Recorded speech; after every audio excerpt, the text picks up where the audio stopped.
We are so excited. Gilbert and I are very excited about these next guests. Edward James Olmos, you know him. He's been all over the screen since the 70s. Great actor. And then obviously we have Emilio Rivera, both from the Mayans. Guys, how are you guys doing today? And we see you in your Ram jerseys. I think you guys are trying to tell us something about this Sunday. Go Charge! What the hell? No, these are compas on the beat. So the audience, but they are, typos. They're typos, yeah, because they're really out of date guys, right? Yeah. Not San Diego Charger guys, right? Okay. Just to get that straight, homeboy.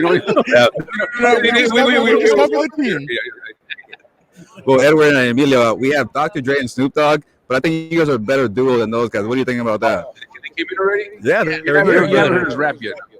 You have anything for us? You know what? Wait till you get me that Super Bowl money. Yeah, brother. Yeah.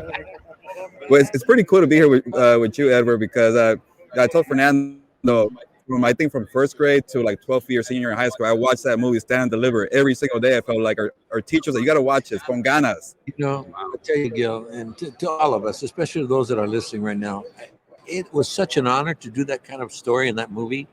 And it became something that I had no idea. And I was told by the film societies, the National Red, and in the United States, more than E.T., all the Star Wars. Not that they, those movies, hundreds of millions of people saw them when it came out in the United States. But they've been watching tens of thousands of teachers use it every year and a half for the last 34 years. And like you saw quite a bit during your time. So teachers love that film. I don't know how they do it though, to be honest with you. Because that film kind of inspires the students and motivates them. But man, is it hard on the teacher? I mean, can you imagine watching that movie and then getting in front of the class and trying to teach? Because of the great performance by you, but Edward, no, not him. But you were portraying him in the movie. Yeah, but if imitation is the highest form of flattery, then that's all I did. I had not one thing that I did I conceive. I imitated every single thing that I could possibly and what happened ended up catching lightning in a bottle, which is hard to do. We document his behavior. It became more than just a dramatic film, fictionalized film. It became a documentation of his behavior and his life. And thank God, because he died a few years after that. He didn't live that much longer. He only lived to 76, and he shouldn't have died that young, but he got cancer. But man, what an extraordinary. But at least you got to see it. Yeah, that's the main thing. You know what I'm saying? A lot of times you do movies, you see movies after the people are gone. But at least you can see that. You see how much he inspired the people.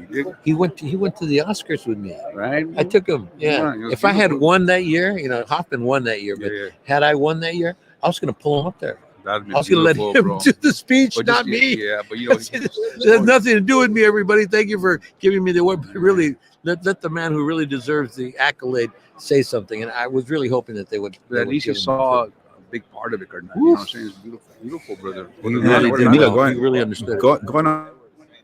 I think that movie, one reason why it resonated with us, because it kind of told the true story about what we go through as Latinos, especially growing up in LA and the neighborhoods like that. I just said that right now. The schools. I was those two cholos in that movie. I was me, and and the thing was, all I ever wore was a pencil in my ear, but I had big ears, so it would always fall out, right? And I used to carry a piece of paper in my back pocket because I was a cool vato, right? I didn't want to learn because it was not cool to learn, So when I seen that movie, which was just after this is years later that I was in high school. I wish I would have had that one teacher that would say, hey, okay, I'll give you the book of the download card now, because it's not cool. It wasn't cool to carry a book because I got to throw chingazos. What I'm talking about? That's the way it was, bro. That was all true too. The vatos were in the classroom. Nethead was a real character. Yeah, that was without a net. That was us. I went to John Marshall High School. It was a nice school, but we were from the barrio. And there was like 4 different barrios going to that school. So which was our peaches back. You fold them in 4, put it in your back pocket, because it wasn't cool to carry a book. You could not be carrying a book, even though I was not a dumb guy. But I'd rather be cool than be the smart guy, which is stupid. Now I think about it now, but it brought me down. It really did, But like Mr. Escalante was a guy that he probably was that cat, and he learned from his mistakes and gave it to the kids. You know what I mean? Beautiful, man. You know, beautiful story. Wonderful story. And when you had to do Abraham Quintanilla, what was that adjusting to that role and doing that role for the Selena movie? What was that like? It was the hardest film I've ever done, to be honest with you. It was so hard that it was difficult for me, very difficult. Not the performance so much of the story. It's the fact that none of it, look at it, it's only been 13 months since they killed her.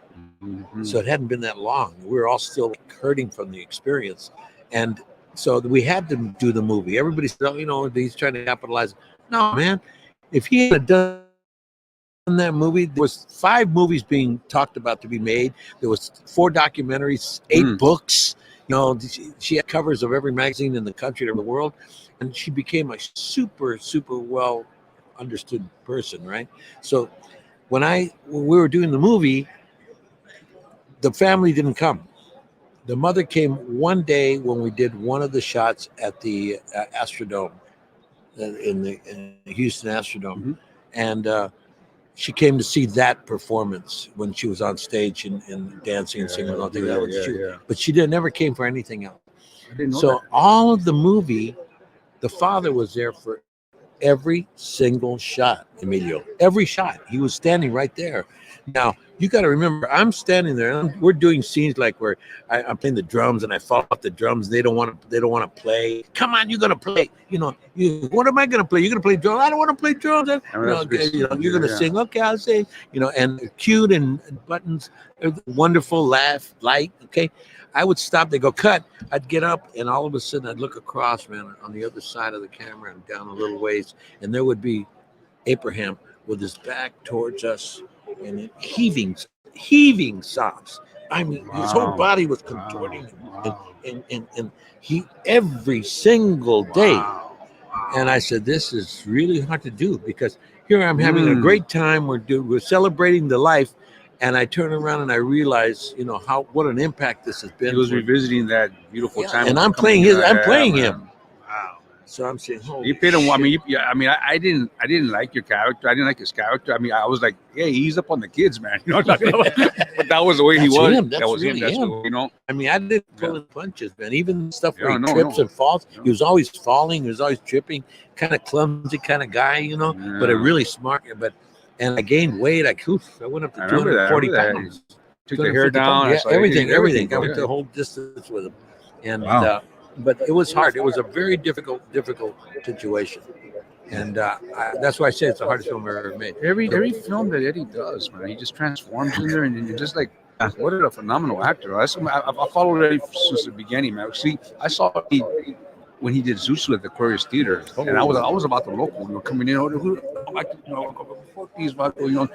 I'm a real deal. But then when I saw him, and I was sitting second row in the center because my father-in-law at the time, he was a leader at Mecha, like Mecha in Pasadena, PCC. So he got those free tickets, right?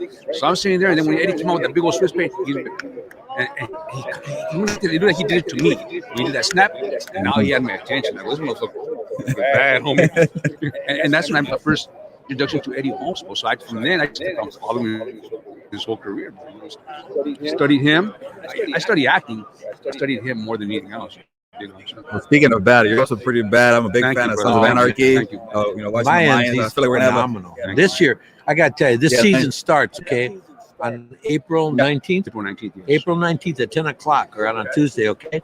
FX and write it down, Hulu, Fernando. Okay. Now, if you watch Sons of Anarchy, to all of you that are watching us right now, if you watch Sons of Anarchy and you saw Emilio then, you will love Mayans M.C. if you haven't seen it, okay? But if you haven't seen Sons of Anarchy and you haven't seen Mayans, do not watch it. Under any circumstances, read my lips. Do not watch it. It's way too dark. It is so hard-hitting. Forget it, man. This is not a movie for faint of heart. It's a lot of passion in this movie, man. And it's real. That's the problem. It's real. I mean, this thing is solid as a rock, but it takes a lot of reality of what's going on along the border, you know. And we're doing now, what we're doing in season 4, we're bringing everything that's happening now, Carnal. brought it over here. Wow. Yeah, it's dark. Edward and Emilio, thank you guys so much for joining the Compas. We appreciate you guys. Last question for you, Edward. What's calculos? What calculus? I have no idea, man. I have no idea. But I'm gonna break your neck like a toothpick, dude. You guys, thank you so much.